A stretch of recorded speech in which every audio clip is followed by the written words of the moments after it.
नए कृषि कानूनों के खिलाफ किसानों का धरना लगातार जारी है। बारिश और कड़ाके की ठंड के बीच दिल्ली की सीमाओं पर किसान लगातार डटे हुए हैं। पिछले 2 से 3 दिनों से मौसम खराब है, बारिश हो रही है, लेकिन किसान अपने टेंटों में तैनात है, जिसका जायजा हमारे सहयोगी ने लिया।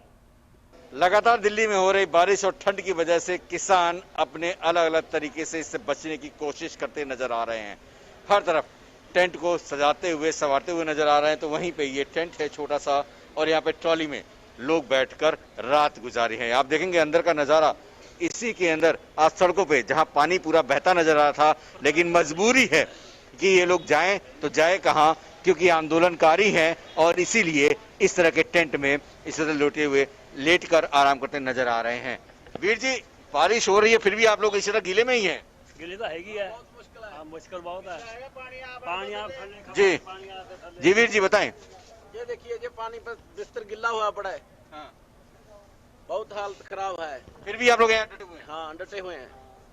बारिश में ठंड लग जाएगी आप लोगों को, तो बुजुर्ग हैं। मीह पई गए, सारी रात बैठे रहेंगे, सारे गिले हुए पहने कपड़े भी डटे हैं, चाहे किसी मर्जी हो जाए, जाना नहीं है।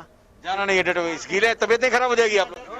हो जाएगी, मर जाना हो जाएगा। जो मोदी जी ने किया है, मर जाना मंजूर जाते नहीं। जो मोदी जी ने तीनों कानून पास किए हैं वो भी मार डालेगा। यहाँ मर जाएंगे तो क्या होगा।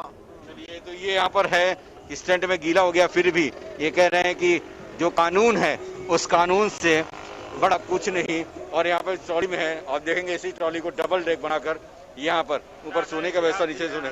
तो गीला हो गया था क्या पूरा? गीला हो गया सारा रात, चोई गया सारी रात। फिर भी हम पीछे नहीं मुड़ते, हम अपने हक लेके मुड़ांगे, जित के मुड़ांगे। जो काले कानून है तेनों उन्होंने रद्द करा के मुड़ांगे। ठंड भी है, बारिश भी है, देखें बुजुर्ग भी बहुत है। लगता नहीं कि बुजुर्गों को भेजना चाहिए घर? ना सानू ठंड ਦਾ ਡਰ ਹੈ, ਠੀਕ ਹੈ। ਅਸੀਂ ਤਾਂ ਪਾਣੀ 'ਚ ਮਸਤ ਹੁੰਦੇ ਆ, ਅਸੀਂ ਖੇੜਾਂ 'ਚ ਨਹਾਉਣ ਵਾਲੇ ਆ। ਸਾਨੂੰ ਬਾਰਿਸ਼ ਕੀ ਕਰੂਗੀ?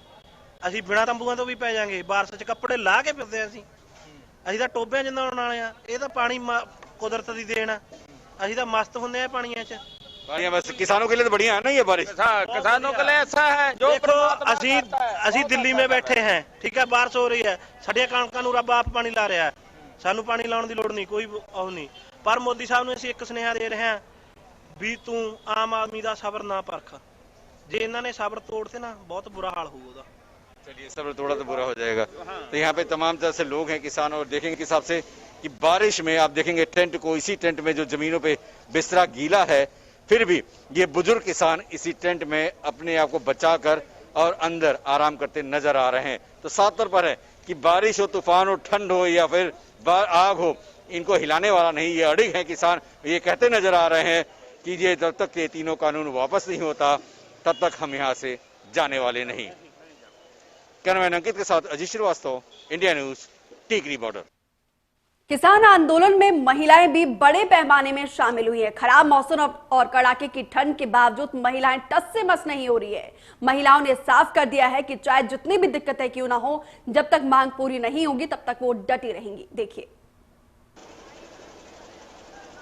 किसानों के आंदोलन का 41वां दिन। इस 41वें दिन में जहां ठंड बारिश हो रही है, उसके बावजूद भी किसान यहां पर अड़ा हुआ है, डटा हुआ अपनी मांग को लेकर। लेकिन इन्हीं किसानों के बीच अब इनका साथ देने इनकी घर की महिलाएं भी आ गई हैं, जो आधी आबादी हैं, लेकिन पूरी तरह से साथ दे रही हैं इस मंच पर भी। इसे समझ लेते हैं कि लगातार आप भी अपने, हम कहें तो तमाम किसान भाइयों के लिए या पति के लिए, शोहर, बच्चों के लिए, आप भी यहाँ पे डटी हुई हैं। बारिश हो रही है, ठंड पड़ रही है, तकलीफें क्या क्या झेल रही हैं आप? तकलीफें बहुत सारी हैं जी। सबसे पहले तो तकलीफें सरकार ने बहुत सारी तकलीफें दी हैं, हम उनका सामना करके यहाँ डटे हुए थे। ऊपर से भगवान भी किसानों के पीछे पड़े हुए हैं। 3 दिन से लगातार बारिश हो रही है, हमारे टेंट टपक रहे हैं, रजाई बिस्तर जो थे हमारे पास वो भी भीग चुके थे। तो कुछ भाई जो हैं हमारे, जो निर्दयी नहीं है सरकार की तरह, वो लोग कंबल रजाइयाँ यहाँ पहुँचाने की कोशिश कर रहे हैं। कुछ भाइयों की दुकानें यहाँ थी, उन्होंने कहा कि जो ज़्यादा बुजुर्ग हैं उनको दुकानों पे सुलाया जाए ताकि वो बीमार होने से बचें। बारिश भी आई है, बहुत सारी तकलीफें आएंगी, सरकार भी तकलीफें दे रही हैं, लेकिन हम मोर्चे पे फिर भी डटे हुए हैं। और जब तक डटे रहेंगे, जब तक सरकार ये तीनों काले कानून वापस नहीं कर देती, क्योंकि प्रधानमंत्री जी ने जो कोशिश की है कि पूंजीपतियों के हाथों में हमारी जमीन देने की, अगर हमारी ये मंडी सिस्टम बंद हो गया, धीरे धीरे करके मंडियां खत्म करने की कोशिश करेगी सरकार, मंडी सिस्टम बंद हो जाएगा, बाहर पे मूल्य, उस समर्थन मूल्य पे बाहर में एमएसपी के रेट पे कोई खरीदेगा नहीं फसल, तो आज जो बिहार के किसानों की हालत है वो पूरे देश के किसानों की हो जाएगी। तो अभी किसान भी जाग चुके हैं, उनके बच्चे जाग चुके हैं। दूसरा, जो ये भंडारण से रोक हटाई है सरकार ने, बोलते कि किसान हितैषी है, किसान भंडारण कर ही नहीं सकता। किसान उधार में बीज लेके आता है, उधार में खाद लाता है, किसान इंतजार करता है फसल आने का कि फसल आए मैं बिक्री करके कर्जा उतारूं। किसान के पास फुर्सत नहीं है, किसान का कभी बच्चा बीमार हो जाता है, कभी कुछ।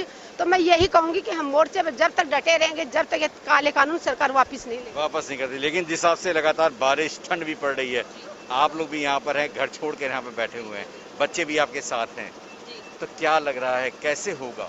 देखिए, सरकार को सोचना चाहिए कि हमारे छोटे छोटे बच्चों को, हम अपने परिवार को पीछे छोड़कर आए हैं और रात भर से यहाँ डटे हुए हैं। आपको पता होगा रात में बहुत बारिश हुई है, बिजलियां कड़की हैं, लेकिन हम फिर भी डटे हुए हैं। क्यों? ताकि ये किसान भाइयों का हौसला ना कम पड़े, उन्हें कहीं भी ये ना लगे कि हम औरतें उनका साथ नहीं दे रही या भगवान भी हमारे खिलाफ है, सरकार भी हमारे खिलाफ है। हम इनके 50% कहते हैं ना, बेस्ट हाफ, तो हम बेस्ट हाफ का परफॉर्मेंस यहाँ कर रहे हैं। तो हम सरकार से ये कहना चाहते हैं कि आप जो ये काले कानून लेके आए हो सिर्फ 2-3 उद्योगपतियों के लिए, आप उन्हें वापस लीजिए और आपसे हम उम्मीद करते हैं कि आप में थोड़ी सी संवेदना बची होगी और आप इन्हें वापस लेंगे और लोगों का उद्धार करेंगे, है ना। हमारे तो इसीलिए धूप भी निकल गई, लग रहा है भगवान भी खुश हो गए, आप लोग पे खुश हो गए भगवान जी आप लोग पे।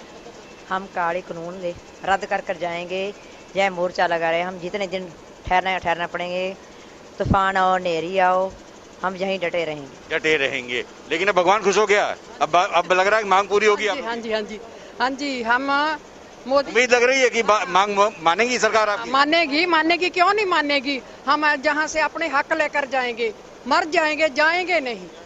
मरने की बात कहाँ हुई, ये तो हक की बात है, तो हक तो लड़ने, जीत तो जीना पड़ता है ना हक के लिए। हाँ, अपने हक लेकर जाएंगे जी। 50 से ज्यादा लोग यहाँ शहीद हो चुके हैं, पर सरकार की आंखें नहीं खुल रही। 70 लोगों के करीब अभी का डाटा जो आया है कि 70 लोग शहीद हो चुके हैं। कई लोग दुखी होकर आत्महत्याएं कर रहे हैं। हमारे संत बाबा जी ने आत्महत्या कर ली, उनको आत्महत्या नहीं करनी चाहिए थी। आप लोगों को डटे रहना है। आप क्या होगा, ज्यादा से ज्यादा बीमार हो जाओगे। अगर हमारी जान जाती भी है तो हम इतिहास में अपना नाम तो दर्ज करा पाएंगे ना कि हम किसी के लिए खड़े थे, हम किसान आंदोलन में खड़े थे। 84 के दंगे में, 47 का हमारा जो ये पार्टीशन हुआ, हमने, हमारे दादाओं ने वो देखा, हमारे माता पिता ने 84 के दंगे देखे। हम 2020 का ये किसान आंदोलन देख रहे हैं। हम देख नहीं रहे, हम दिखाने वाले हैं, इसलिए हम सड़कों पे खड़े हैं।